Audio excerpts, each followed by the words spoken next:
हरे कृष्णा। प्रत्येक एकादशी का व्रत हमें सिर्फ एक ही लक्ष्य से करना चाहिए, भगवान श्री कृष्ण की प्रसन्नता के लिए। एकादशी व्रत के पालन का अर्थ है कि हमें भक्तिमय कार्यों को बढ़ाना है और भक्ति के उत्साह को बढ़ाना है, जैसे कि श्रवण, कीर्तन, भगवान का नाम जप, भक्तों का संग करना। इस प्रकार से इस एकादशी व्रत का पालन करके हम कृष्ण की कृपा के अधिकारी बन जाएंगे। चैत्र मास के कृष्ण पक्ष की एकादशी को पाप मोचनी एकादशी कहते हैं। इसके नाम से ही स्पष्ट होता है कि ये सारे पापों को हरने वाली, उनको नष्ट करने वाली एकादशी है। ब्रह्मांड पुराण में ये वर्णन आता है कि एक बार युधिष्ठिर महाराज भगवान श्री कृष्ण से प्रश्न पूछते हैं कि चैत्र मास के कृष्ण पक्ष में आने वाली एकादशी की महिमा क्या है। इस एकादशी व्रत के पालन से हमें क्या फल प्राप्त होता है। उत्तर में भगवान श्री कृष्ण कहते हैं कि हे राजाओं में श्रेष्ठ, सभी जीवों के कल्याण के लिए मैं आपको इस एकादशी की महिमा बता रहा हूं। इस एकादशी के प्रभाव से मनुष्य के सभी पापों का नाश हो सकता है और ऐसा व्यक्ति बहुत ही गुणवान और धार्मिक बन जाता है। इसलिए इसका श्रवण और पठन ध्यान पूर्वक करें। इस एकादशी की कथा कुछ इस प्रकार है। प्राचीन समय में एक बहुत ही सुंदर वन था।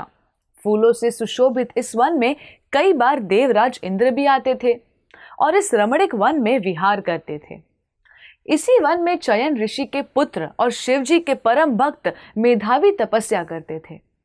कामदेव शिवजी के विद्रोही थे और उनसे बदला लेने के इरादे से कामदेव ने मंजू घोषा नामक एक अप्सरा को मेधावी ऋषि का ध्यान भंग करने का कार्य सौंपा।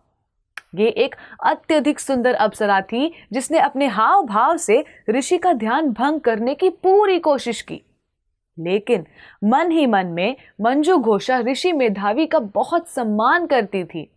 इसे रह रहकर भय महसूस होता था कि कहीं वे साधु इसे कोई श्राप ना दे दे। लेकिन हिम्मत जुटाकर मंजू घोषा ने ऋषि को अपनी ओर आकर्षित कर लिया और ऋषि मेधावी भी इसके प्रेम में पड़ गए और अपनी घोर तपस्या उन्होंने त्याग दी। वे दिन रात इसी अप्सरा के साथ भ्रमण करते रहते थे।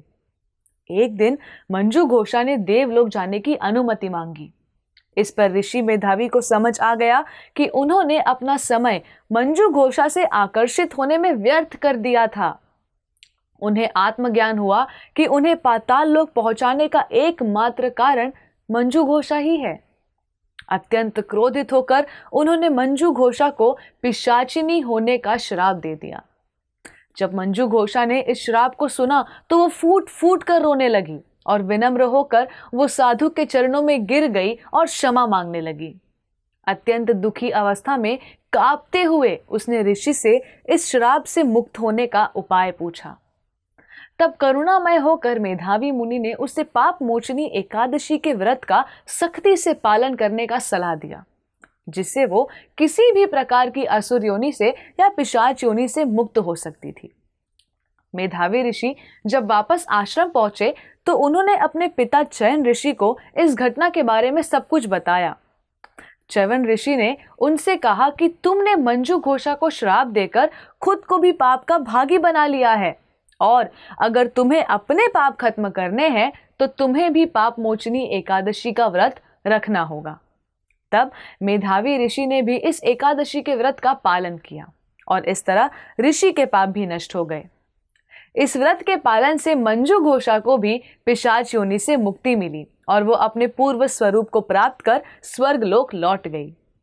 तो इस कथा से हम समझ सकते हैं कि जो भी व्यक्ति श्रद्धा पूर्वक और भक्ति भाव से इस एकादशी व्रत का पालन करते हैं, उन्हें बड़े से बड़े पापों से मुक्ति प्राप्त हो जाती है। इस कथा के श्रवण मात्र से उन्हें 1000 गाय दान देने का फल प्राप्त होता है। तो पाप मोचनी एकादशी के इस महत्वपूर्ण अवसर को व्यर्थ ना जाने दें। पूरी श्रद्धा और निष्ठा से इस व्रत का अनुपालन अवश्य करें।